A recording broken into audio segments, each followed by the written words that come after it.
Hey, today we are talking about self-sabotage. Not just talking about self-sabotage, but what to do about it. Doesn't matter if you know what it is if you don't know how to stop it, right? And we all engage in self-sabotage. Sometimes we're scared, sometimes we don't know what to do. Doesn't matter the reasons, we do it. So first I want to tell you about a little experiment that was done by a Canadian researcher decades ago. They were doing experiments on rats looking at morphine addiction. And all of these little rats were kept in cages and given the choice between sugar water and morphine. They always went for the morphine. And this researcher kind of saw something that seemed to be obvious, but turned out it wasn't. He realized that all of these rats were being kept in their own little cages. So they had no interactions with each other. They were just miserable. And so he thought, well, what happens if we put the rats together and give them a more pleasant environment? And so he built Rat Park. Love that, Rat Park. He built Rat Park. And it was a place where the rats could roam around free. They had things to do, things to climb on. Here's the thing about rats. They're social animals just like humans. And their physiology is very similar to humans. And that's why rats are always getting experimented on, poor little things. So anyhow, in Rat Park, the rats again had their choice between the sugar water and the morphine. Guess what? They stopped going for the morphine. The majority of rats chose the sugar water. They were happy. They were out there doing what they wanted to be doing. And this, my friend, could be the secret to getting past your own self-sabotage. If you think of yourself as being two parts, one person, one part of us is that animalistic part, the part that loves animalistic pleasures, sensual pleasures, the part of us that loves food and feeling good and cuddling and yay, I don't have to think about mortgages or paying my bills or what I'm going to have for dinner because yay, I'm all about the sensual part. And we all have that. We also all have a more logical, concrete part, so to speak. So these two things are in us together, right? And when these things merge together, I'm trying to keep my microphone out of the way. When these things merge together, it's great, right? So logically, you know you should eat a lot of vegetables. Logically, you know that broccoli is good for you. And you happen to love broccoli and green vegetables. Yay! Works together. No conflict. Let's say you have a job that requires you to be there very early. You happen to be a morning person. Yay! No conflict. What happens when you have conflict? What happens when you know something is good for you, but you don't like doing it? That's where our self-sabotage comes in. Most of the people I talk to, when we talk about things like losing weight, for example, most people know to lose weight, you need to cut back on your calories, you need to bulk up with your fruits and vegetables, eat less carbs, eat less sugar. They know that. They know that they should move their bodies, but they don't. And you might be one of those people too. They don't. Something gets in the way. So they decide they're going to start going to the gym, for example. And they forget their gym clothes. They forget they're going to go to the gym. They drive on home. They only remember the gym when it's too late to go. Self-sabotage. You know you need to sit down and pay your bills, but you sit down and you watch Netflix. So this is where that conflict comes in. The animalistic part of you feels trapped. It's like the logical part of you has built a cage. It's a cage of obligations, should-haves, must-dos, and the animalistic part rebels by digging into some bad habits because those bad habits make us feel better. Now, the bad habits are usually the good feelings that we get from them. Let's face it, they're fleeting, right? If your go-to when you're feeling stressed is to have a bowl of ice cream, that bowl of ice cream may be really great in the moment, But chances are 30 minutes later or the next morning, you're beating yourself up. Bad habits, they bite us in the ass all the time, but at the same time, it's the animalistic part of us that's rebelling. It's trying to find some comfort in my world. Now, wouldn't it be great if we could just do whatever we wanted to do? It doesn't work that way. Civilization would fall apart because we'd all be sitting on the couch watching Netflix, eating bowls of ice cream and, not really being productive. And that's what we're struggling with when we talk about self-sabotage. The things that we know actually need to be done, have to be done, or we face consequences. But sometimes in the face of those consequences, we don't care. Because in that moment, all I want is to feel okay in my cage. I want to be able to go to the sugar water. I don't want to have to choose the morphine. But the morphine is our gambling, our drinking too much, our eating too much, our putting things off. All of those things, that's our morphine in that little cage. So I want you to get a pen and paper, and here's what I want you to do.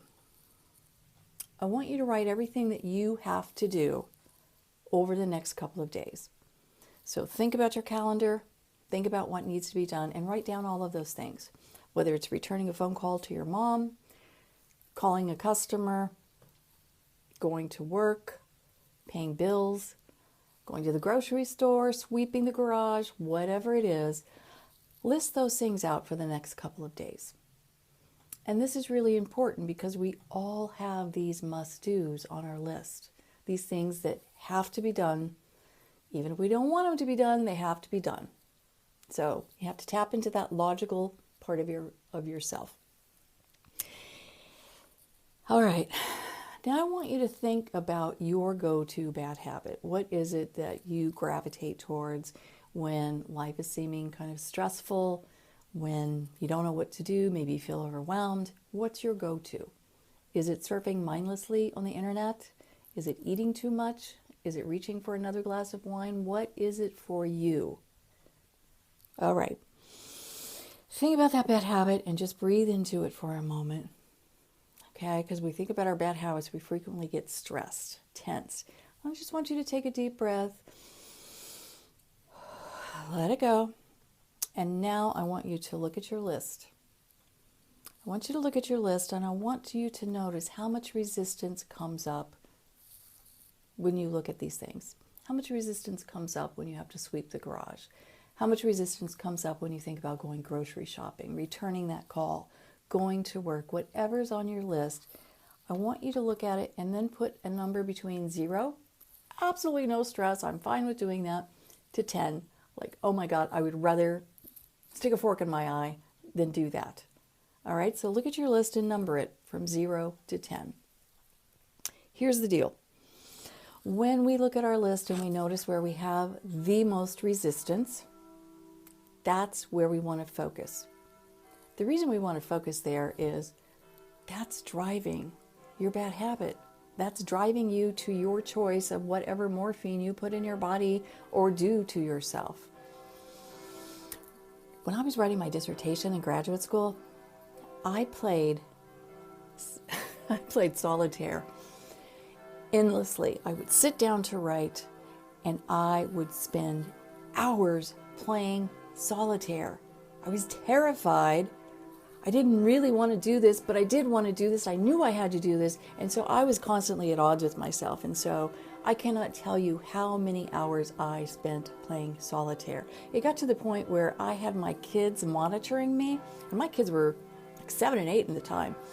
And I would tell them, if you come in, if you pass by and you see me playing solitaire, I want you to make loud noises. And they got so good at making loud noises. They played drums. They brought pots and pans into the room. It was awful. But it drew attention to me to help me figure out what I was doing. I finally took solitaire off my computer because that seemed the best way to do it. You might have to do something like that too. The only way you can release yourself from this cage that your logical mind builds, because we cannot spend all of our time in our animal side, is you have to have self-compassion. It doesn't do any good to beat yourself up when you're already feeling bad because you feel like you've done it again. You know, some people engage in retail therapy. Maybe you're lonely and you go out and for a moment, buying that shirt, buying those shoes, buying whatever may make you feel pretty good. But you still have to go back and face your loneliness. It felt really good for me to be on the solitaire path, but it also felt really horrible because every day I was beating myself up for having wasted hours of my time. So we have to first stretch out and find compassion for being in a cage, for being in a place where things are really difficult and we're just trying to make ourselves feel better for that moment. So I want you to think about looking at your list. I want you to look at the item that you've rated the highest. So on that item, I want you to ask yourself, in a perfect life, would I do this at all? That's a hard one. It's a hard one because it may be your job that's causing you the most stress and pulls out the most resistance. So when you get home from work, all you want to do is forget about your day. And you're already dreading getting up in the morning. Okay, so that's a hard one. You may have another hard one. Maybe you've got a relationship that's really stressing you out. In a perfect world, would you do it? Okay, so looking at that, the next question is, if you answer yes, in that perfect world, you would still do it. The question then becomes, what can you do to make it better? Now, I've worked with people who really don't like their job for whatever reason, but they need their job. And so we have to work around how do we make it better? For some people, the answer came in, I can get to work earlier when fewer people are there and get more of my work done. Because this person was having a lot of trouble just interpersonally.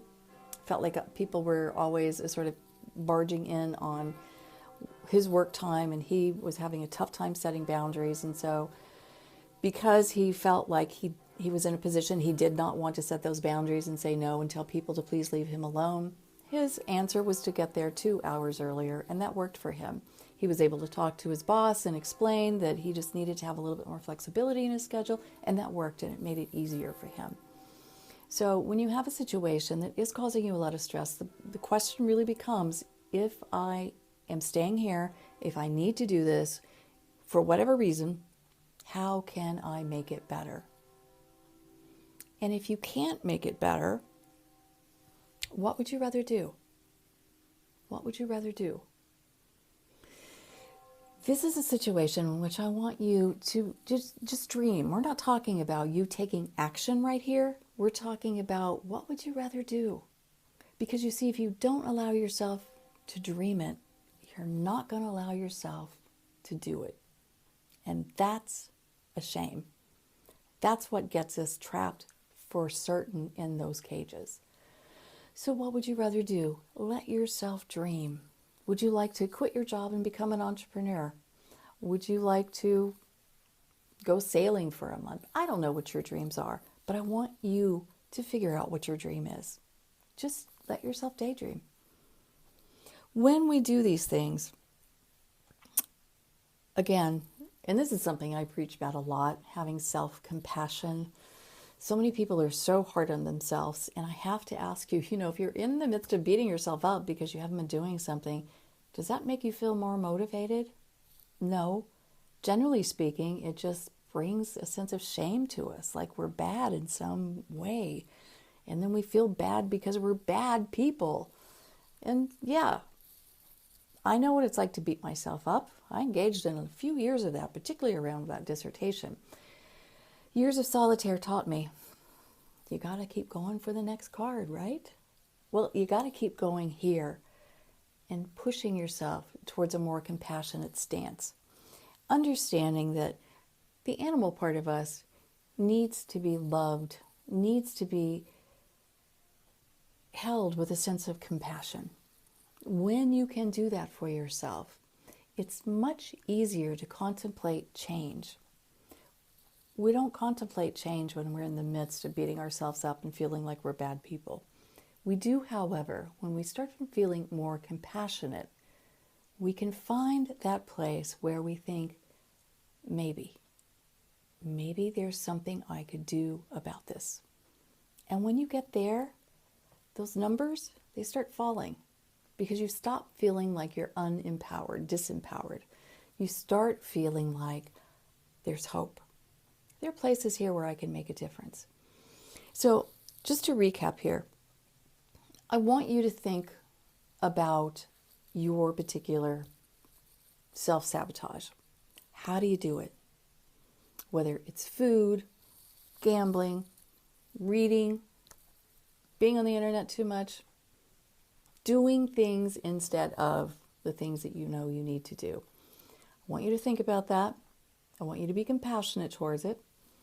I want you to make this list, the things you need to do for the next couple of days. With that bad habit in mind, check in and find out when you look at mowing the lawn, how much resistance comes up with that. When you look at paying your bills, how much of that resistance comes up and suddenly Ben and Jerry's is floating in your head like, oh my God, I have to have it now. Check those areas of resistance and then around, and you can do this actually, you can do this exercise with all of the things on your list, like anything above a 5, to ask yourself, in a perfect life, would I do this at all? Well, in a perfect life, most of us would probably choose not to pay our bills, but there are consequences, so we do it, and then we go, all right, how could I make this less stressful for myself? Maybe you do it the day you get paid. So you've got money here, got money going out, and maybe it doesn't feel as stressful as if you wait towards, say, the end of the month when most people's finances are going down because they've spent money all month. So think about things like that. How can I change this and make it less stressful? And if this is something that I want to keep doing, what can I do instead? And here's your place to go wild. Let yourself dream. When you start letting yourself dream things, you start the action forward. How's that? Okay, so we've been talking about self-sabotage, giving you a little exercise here. Do the exercise and let me know how it goes. I want to know if you can find and identify your resistance to some of the things that cause you stress in life. Okay, see you.